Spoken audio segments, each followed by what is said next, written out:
Allergy നമുക്കെല്ലാവർക്കും അറിയാവുന്ന ഒരു അസുഖമാണ്. ഒരു 10 പേരെ എടുത്തു കഴിഞ്ഞാൽ അതിൽ ഇന്നത്തെ കാലത്ത് ഒരു 8 പേർക്കെങ്കിലും ഏതെങ്കിലും തരത്തിലുള്ള അലർജി ഉണ്ടാവും. വളരെ കോമൺ ആയിട്ട് കാണുന്ന ഒരു അലർജി എന്ന് പറയുന്നത് തുമ്മൽ, ജലദോഷം ഇതൊക്കെയാണ്.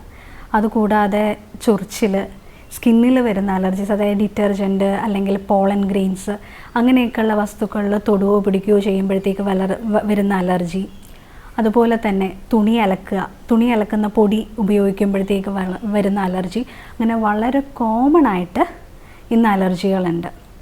പിന്നെ ഒരുപാട് പേരിൽ കാണുന്ന മറ്റൊരു തരം അലർജിയാണ് രാവിലെ എഴുന്നേൽക്കുമ്പോൾ അവർക്ക് തുമ്മൽ തുടങ്ങും, അല്ലെങ്കിൽ ഇച്ചിരി വെളുപ്പിനെയൊക്കെ എഴുന്നേൽക്കുമ്പോഴത്തേക്ക് തുമ്മാൻ തുടങ്ങിക്കഴിഞ്ഞാൽ ഏകദേശം ഒരു ഉച്ചവരെ തുമ്മും. അപ്പോൾ ഇതൊക്കെ വളരെ ക്രൂഷ്യലായിട്ട് ഇപ്പോൾ കണ്ടുവരുന്ന സാധാരണമായിട്ടുള്ള അലർജികളാണ്. അപ്പോൾ ഈ അലർജികൾക്ക് പലരും പല ട്രീറ്റ്മെൻറ്റ് എടുക്കുന്നുണ്ട്.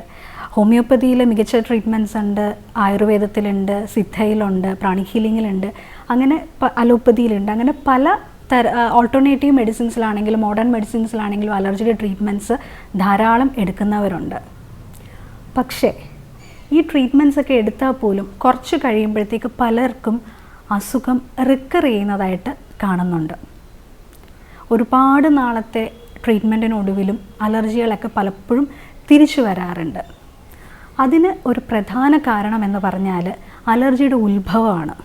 കാര്യം നമുക്ക് ഇപ്പോഴത്തെ റീസെൻറ്റ് സ്റ്റഡീസ് തന്നെ പ്രകടമായിട്ട് പറയുന്നുണ്ട്, അലർജിക്ക് നമ്മുടെ മാനസികമാരോഗ്യമായിട്ട് വളരെയധികം ലിങ്ക്ഡാണ്. കാരണം ഈ അലർജി ഉണ്ടാവുന്ന കുഞ്ഞുങ്ങളിൽ അവരുടെ പാരൻസിനെ നോക്കിക്കഴിഞ്ഞാൽ മൂഡ് ഡിസോർഡർ അല്ലെങ്കിൽ ആങ്സൈറ്റി പ്രശ്നങ്ങൾ, ഭയം, ഇങ്ങനെ എന്തെങ്കിലും ഒരു കാര്യങ്ങൾ അവരുടെ പാരൻസിന് ഉണ്ടായിരിക്കാൻ സാധ്യതയുണ്ട്. അവരിൽ നിന്നുണ്ടാവുന്ന കുഞ്ഞുങ്ങൾക്കും സ്വാഭാവികമായിട്ടും ആസ്മ, പലതരത്തിലുള്ള അലർജികൾ ഭാവിയിൽ ഉണ്ടാവാൻ സാധ്യതയുണ്ട്. നമുക്കറിയാം ആസ്മയൊക്കെ ടോട്ടലി അലർജി റിലേറ്റഡ് ആയിട്ട് തന്നെയുള്ള അസുഖമാണ്. പിന്നെ ഈ അലർജിയുടെ എന്താണ് ശരിക്കും അലർജിയിൽ നടക്കുന്നതെന്ന് വെച്ചാൽ ഹൈപ്പർ ആക്ടിവിറ്റി ഓഫ് ഇമ്മ്യൂൺ സിസ്റ്റമാണ്. അതായത് നമ്മുടെ ശരീരത്തിൽ സ്വാഭാവികമായിട്ടൊരു രോഗപ്രതിരോധ ശേഷി നമുക്കുണ്ട്. അത് സാധാരണഗതിയിൽ എന്താണ് അവിടെ സംഭവിക്കുന്നത്, നമുക്ക് എന്തെങ്കിലും ഒരു പനി, നമുക്ക് വേണ്ടാത്ത ഏതെങ്കിലും ഒരു പാത്തജൻ നമ്മുടെ ബോഡിയിലോട്ട് കയറുമ്പോൾ നമ്മുടെ ശരീരം അതിനെ പുറന്തള്ളാൻ ശ്രമിക്കും. അതിനെ സഹായിക്കുന്ന കോശങ്ങളാണ് ഇമ്മ്യൂണിറ്റി സെൽസ് എന്ന് പറയുന്നത്, അല്ലെങ്കിൽ പ്രതിരോധ ശേഷിയുള്ള കോശങ്ങളെന്ന് പറയുന്നത്. എന്നാൽ ചില സമയങ്ങളിൽ ഈ പറയുന്ന പാത്തജൻസിന് മാത്രമല്ല, ചിലപ്പോൾ അത് ചെറിയ ചെറിയ കാര്യങ്ങൾക്ക് പോലും ഹൈപ്പർ ആക്റ്റീവായിട്ട് അല്ലെങ്കിൽ ഡിഫക്റ്റീവായിട്ട് ഈ ഇമ്മ്യൂണോ സെൽസ് പെരുമാറാൻ തുടങ്ങും. അതിനെയാണ് നമ്മൾ അലർജി റിയാക്ഷൻ എന്ന് പറയുക. അതായത് നമ്മുടെ രോഗപ്രതിരോധ ശേഷിയുടെ കൂടുതലായി അല്ലെങ്കിൽ ഡിഫക്റ്റീവായിട്ടുള്ള പെരുമാറ്റമാണ് അലർജിയായിട്ട് നമുക്ക് പുറത്തു വരുന്നത്. അത് ഉണ്ടാക്കുന്നതെന്ന് വെച്ചാൽ നമ്മുടെ ശരീരത്തിൽ ഇൻഫ്ലമേഷനായിട്ടാണ് ഉണ്ടാക്കുന്നത്. ഈ ഇൻഫ്ലമേഷൻ്റെ ഭാഗമായിട്ടാണ് ആസ്മയും വലിവ്, ശ്വാസം മുട്ട്, അതുപോലെ ദേഹത്തൊക്കെ ചൊറിയ, തണുത്ത് വരിക, ഇതെല്ലാം സംഭവിക്കുന്നത്. അപ്പോൾ ഇവിടെ ഞാൻ തുടക്കത്തിൽ പറഞ്ഞതുപോലെ ഒരു മാനസിക ആരോഗ്യം ഇതിനകത്ത് വലിയൊരു ഫാക്ടറാണ്. കാര്യം തുടക്കത്തിൽ ഞാൻ പറഞ്ഞു, പല ട്രീറ്റ്മെൻറ്റ്സ് നമ്മൾ എടുക്കുന്നുണ്ട്, ഒരുപാട് നാളുകൾ ട്രീറ്റ്മെൻറ്റ്സ് എടുക്കുന്നുണ്ട്. പക്ഷേ എന്നിട്ടും കുറച്ച് കഴിയുമ്പോൾ വീണ്ടും വരുന്നു. അതിൻ്റെ പ്രധാന കാരണം എന്ന് വെച്ചാൽ നമ്മൾ ഈ ട്രീറ്റ്മെൻറ്റ്സ് എടുക്കുന്നതിൻ്റെ കൂട്ടത്തിൽ തന്നെ നമ്മുടെ മനസ്സിനെ ഈ പറയുന്ന എന്തെങ്കിലും തരത്തിലുള്ള ആങ്സൈറ്റിയോ ഫിയറോ അല്ലെങ്കിൽ എന്തെങ്കിലും മൂഡ് ഡിസോർഡേഴ്സോ മൂഡ് സ്വിങ്സോ അങ്ങനെ എന്തെങ്കിലും ഉണ്ടെങ്കിൽ നമ്മൾ അതിനും കൂടെ പരിഹാരം കാണേണ്ടതുണ്ട്.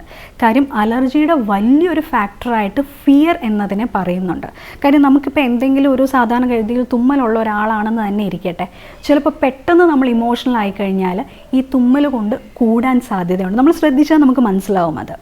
ഓക്കെ, അപ്പോൾ ഈ പറയുന്ന മാനസികമായിട്ടുള്ള ഈ ആങ്സൈറ്റി, മൂഡ് ഡിസോർഡർ, ഇതിനൊക്കെ വേണ്ടുന്ന ട്രീറ്റ്മെൻറ്റും കൂടെ ഇതിൻ്റെ കൂട്ടത്തിൽ ഇപ്പോൾ ഏത് ചികിത്സാ രീതിയാണോ നമ്മൾ സ്വീകരിക്കുന്നത് അതിനോടൊപ്പം തന്നെ ഞാൻ ഈ പറഞ്ഞ രീതിയിൽ മനസ്സിനെ ഒന്ന് കൺട്രോൾ ചെയ്യാനുള്ള അല്ലെങ്കിൽ ഇമോഷൻസിനെ കൺട്രോൾ ചെയ്യാനുള്ള മാർഗവും കൂടെ നമ്മൾ തേടേണ്ടതുണ്ട്. അതായത് ഈ അലർജി എന്ന് പറയുന്ന അസുഖത്തിന് നമ്മുടെ ഓൺ മെൻ്റൽ പവറിനെ കൂട്ടേണ്ടതായിട്ടുണ്ട്. അതുപോലെ തന്നെ നമ്മുടെ കോൺഫിഡൻസും.